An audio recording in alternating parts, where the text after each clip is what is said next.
Ես շատ վաղուց են տեսակետին եմ, որ շատ վաղուց ոչ թե խոսելու, այլ գործելու ժամանակն է, 20 թվականից ենկոմ եւ հատկապես պատերազմից հետո ինձ մոտ անընդհատ ինչ-որ դեժավյու կա, մեր մանկության մի հատ ֆիլմ կա, Գնդակը վախենում ա քաջից, որ ասում են լավ ինչ անենք, ոնց էս իրավիճակից դուրս գանք, ասում ա պետք է դիմել միլիցիային։ Գիտեք աբսուրդ է, որովհետև այս միլիցիան պայմանական դատարան, սահմանադրական դատարան, իրավապահ համակարգ, ամեն ինչը Նիկոլ Փաշինյանի կոշիկի ներբանի տակ ճմրթված է, որ մեր հարգարժան պարոն Սասունյանն ասում է եկեղեցին դիմի առաջի ատյան, հետո երկրորդ ատյան, հետո երրորդ ատյան, պետք է դիմել միլիցիային տարբերակով է։ Ուզում եմ շարունակել Զոհրաբյան ինքը Միացյալ Նահանգներից է։ Դե հասկանում եմ, ես դրա համար եմ ասում էլի, որ մենք իսկապես շատ այսպես точка невозврата-ի եզրին կանգնած ենք, մենք պիտի գտնենք ոչ ստանդարտ լուծումներ, որտեղ մենք բացարձակապես ոչ ստանդարտ իրավիճակներում ենք։ Հոգեբանության մեջ ինձ համար երկու իրար հակառակ բաներ կա, տեսություններ, Ֆրոյդի եւ ավստրիացի Ադոլֆ Ադլերի, հա, իմ տպավորությամբ մեր հասարակությունը, նրա գերակշիռ մեծամասնությունը Ֆրոյդի ստեղծած կոմֆորտ զոնայի մեջ է, որ ոչինչ կախված չէ մեզանից, մեր ամեն ինչը գալիս է մանկական տրավմաներից, չգիտեմ, սրանից, ծնողից, վատ իրավիճակից եւ բոլոր սոցիոլոգիական հարցումները ցույց են տալիս, որ այո, հասարակության 60-70% է այդ ապատյան, հա,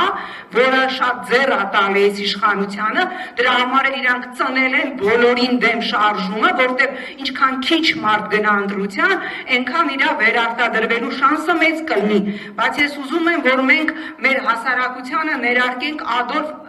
Ադլերի տեսությունը, որը ասում է ամեն ինչ կախված է քեզանից, ոչ մանկական տրավմաներից, ոչ քո ծնողից, ոչ իրավիճակից, ոչ ինչ իրավիճակում ես դու, որովհետև եթե մենք ասում ենք, որ ամեն ինչ կախված է մեզանից, դա տալիս է մոտիվացիա ինչ որ բան փոխելու, այո, համաձայն եմ, հոգևոր անվտանգության խնդիրը ամենակարևորն է։ Այսօր ես սոցիալական հարթակներում ամենամեծ լսարան ունեցող քաղաքական գործիչներից եմ եւ ես հատուկ մոնիտորինգ եմ անում։ Նախորդին տեղադրել եմ Բաքվի ռազմական դատարանի վճիռը ՑՄԱ ազատազրկումների Արայիկ Հարությունյանի, Դավիթ Բաբայանի, Դավիթ Իշխանյանի, Դավիթ Մանուկյանի եւ Լևոն Մնացականյանի հազարավոր ատելության խոսք։ Մոնիտորինգ եմ արել Գերակշիռ մեծամասնությունը կանայք են, սա հիմա հոգևոր անվտանգության երկրի, սա ես համարում եմ այսօր ատելությունը,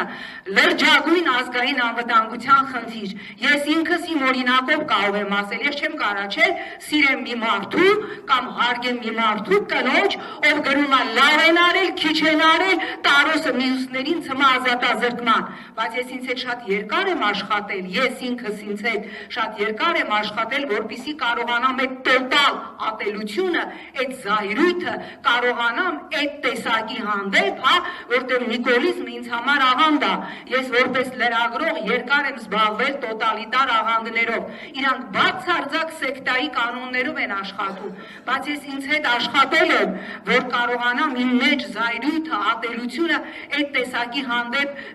զսպել, փորձել նրա հետ աշխատել, փորձել անգամ այդ տեսակի հետ երկխոսել, որտեղ եթե մենք չկարողանանք այսօր հաղթահարել այդ անտագոնիզմը, այդ ատելությունը, որի նարկոտիկին 18 թվականից նստացրել են հասարակությանը, մենք ոչ մի adekvat լուծումներ չենք կարողանալու գտնել։ Այսօր ամենամեծ խնդիրը հասարակությանը բերել համերաշխության դաշտ։ Միայն այդտեղ մենք կկարողանանք լուծումներ գտնել։ Մնացած առումով համաձայն եմ պարոն Մելքումյանի դիտակետին, որ այդ կներեք էլի կոպիտ բառի համար, բայց լավ չասեմ այդ կոպիտ բառը, որտեղ ես ինձ համար որոշում ունեմ այլևս իմ սլենգի մեջ ոչ մի կոպիտ բառ չօգտագործել, եթե ես լեզվի Տիկին Ղարիբարյանը ու հիմա որոշել են, որ մենք պիտի գնանք համերար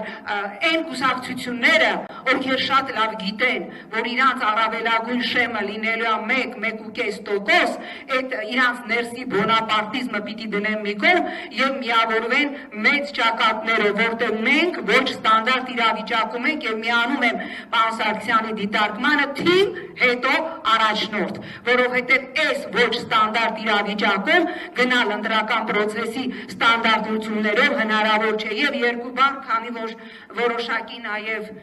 չգիտեմ, լավատեսություն ունեմ, չասեմ որոշակի տեղեկատվություն, այո, այսօր Արցախը ամենախաղաղ զոնան է, ստալկերի մեռյալ զոնան է, բայց այնտեղ այսօր կա երկու հայնիկի, որը տանից դուրս է եկել, որտեղ ես զբաղվում եմ, գիտեք, այդ խնդիրներով, եւ նրան չեն կարողանում գտնել 70-ն անց մի կին, եւ երկրորդ հայը գտնվել է, կարծում եմ ոչ, եւ երկրորդ հայը, որը Բաքվի ռազմական դատարանում է եւ ցուցմունք է տալիս Ռուբեն Վարդանյանի եւ մյուսների դեմ։ Այո, գիպսի նիշիկը եւ հասկանում եք, էսա այդ խաղաղության գինը, ես չեմ ուզում, որ վաղը Հայաստանում եւս լինի այդ ստալկերի մեռյալ զոնայի խաղաղությունը։ Շնորհակալություն։